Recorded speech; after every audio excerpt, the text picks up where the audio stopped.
기독인이라면 한 번쯤은 궁금해 하셨을 겁니다. 하나님은 왜 나를 지으셨을까? 나를 세상에 왜 보내셨을까? 만물은 왜 창조하셨을까? 이런 생각을 저는 기독인이 된 다음부터 상당히 많이 했습니다. 교회 밖에 있을 때는 막연하게 내 생명에 대한 궁금증은 가지고 있었지만 구체적으로 접근은 안 했습니다. 성경을 통해서도 창조의 목적을 찾기가 좀 어려웠습니다. 그렇게 뚜렷하게 이것이 하나님의 목적이다, 뜻이다. 구약을 통해서는 더욱 보이지 않았습니다만 신약 성경을 통해서 신약 성경을 주목해 봄으로써 그 힌트를 얻기 시작했고 결론을 찾게 되었습니다. 이단에서는 신천지 이단인가요? 과거부터 신인합일이라는 말을 씁니다. 신과 인간이 합쳐져서 하나가 된다. 사실은 그 말 속에 창조의 목적이 담겨 있는데 이단일수록 그렇게 이렇게 깊은 것들을 아는데 결국은 끝에 가 보면 그것이 이제 멸망의 길로 가기 때문에 이단이라고 하죠. 이 은밀한 것, 특히 그 성경 마지막 장에 있는 이 내용들을 이단일수록 공부를 많이 하는 것 같아요. 자세히 압니다.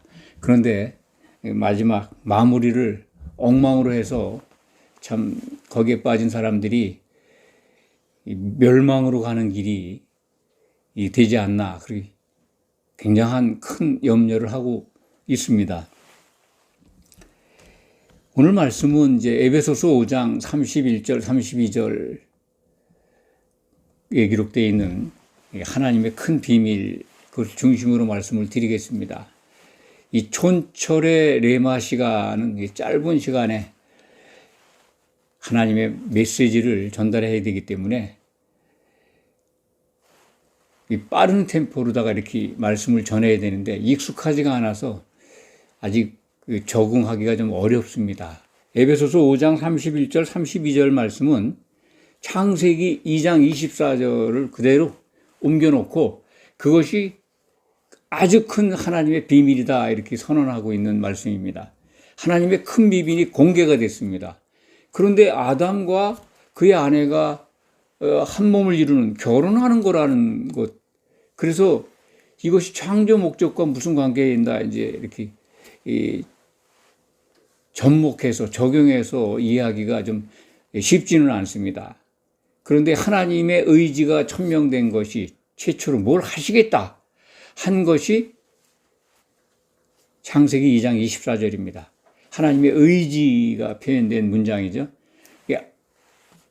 남자가 아담이 부모를 떠나서 하나님을 떠나서 그의 아내와 합해서 한 몸을 이루게 하시겠다는 게 하나님의 목적이었습니다. 그런데 아담은 신약 성경 기록에 로마서 5장 14절인가요? 오실자의 모형입니다. 예수 그리스도의 모형이죠. 예수님의 모형, 예수 그리스도가 부모를 떠나서 하나님을 떠나서 그의 아내를 만나서 한 몸을 이루게 하시겠다는 거예요. 예수님은 그래서 사람이 되셔서 이 땅에 오셨고 피를 흘리고 이 교회를 사셨습니다. 그래서 교회가 그의 몸이라고 그러죠. 몸에 대해서는 몇 주 전에 말씀을 드렸습니다. 이제 잘 아실 겁니다. 피로 사신 교회, 그 속에는 피 속에는 사람의 혼이 담겨 있는데 그 혼 속에 곧 이 생명이 있고 그 생명이 우리들이 받은 모든 생각의 덩어리죠. 전체 생각입니다. 그러니까 예수님의 몸에는, 교회에는 예수님의 생각이 흐르고 있어요. 교회에는. 그래서 피로 사신 교회라는 겁니다. 예수님의 생각으로 같아지는 공간, 그런 영적 공동체가 교회입니다. 예수님의 생각과 다르면 들어올 수가 없죠. 그래서 하나님이 사람이 되셔서 그의 아내를 만나서 결혼하는 것, 그것을 창세기에 이제 아담과 하와로 표현했는데 에베소서 5장 31절, 32절은 그걸 그대로 갖다 적용해 놓고 이 비밀이 크도다. 나는 그리스도와 교회에 대해서 지금 이것을 설명하고 있는 것이다. 교회와 그리스도의 결혼에 대해서 말하고 있는 것이다. 아담과 하와의 결혼이 곧 그림자로 나타나는데 그것이 그리스도와 교회의 결혼. 이게 하나님의 엄청난 숨겨졌던 비밀이라는 거죠.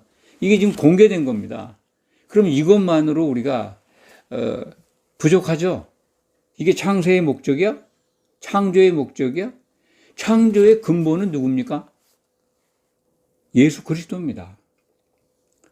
창조의 목적이 그리스도와 그의 배필을 얻는 거예요.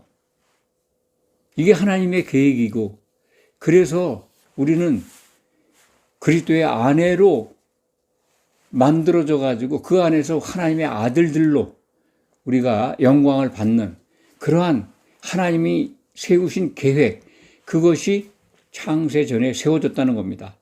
그 계획에 대한 것 에베소서 1장 4절부터 6절 사이에 기록되어 있습니다.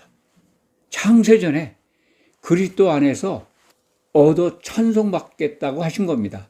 그 찬송받는 것이 창조의 목적인 동시에 찬송을 받는 그 안에 들어가는 것은 결혼에 참여하는 겁니다. 그러니까 그리스도의 아내, 그 신부가 되어야 되는 거죠. 각자 신부가 되는 게 아니라 한 신부로 모든 성도가 예수님의 생각으로 같아져야 된다.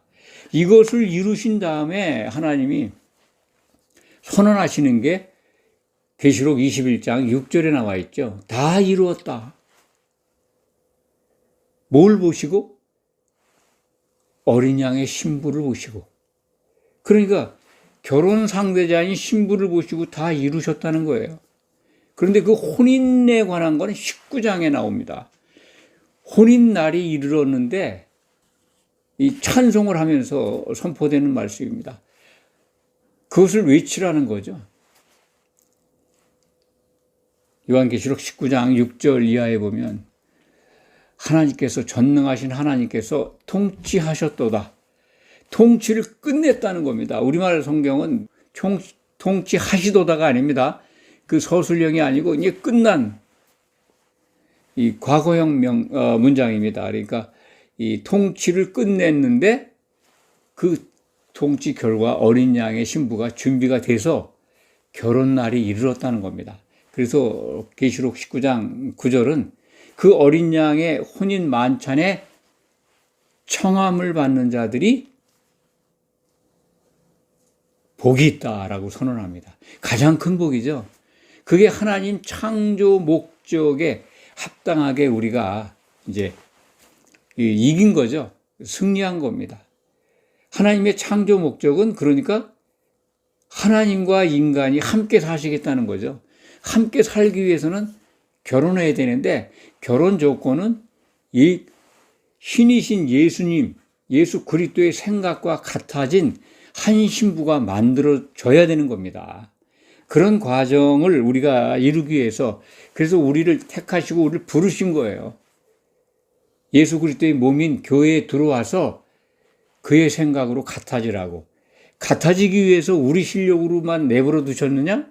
그게 아니라 보혜사 성령을 보내주신 겁니다. 성령이 오셔서 하시는 일은 우리를 그리스도의 생각으로 하나 되게 하시는 겁니다. 이게 복음이잖아요. 창세의 목적, 신과 인간의 결혼입니다.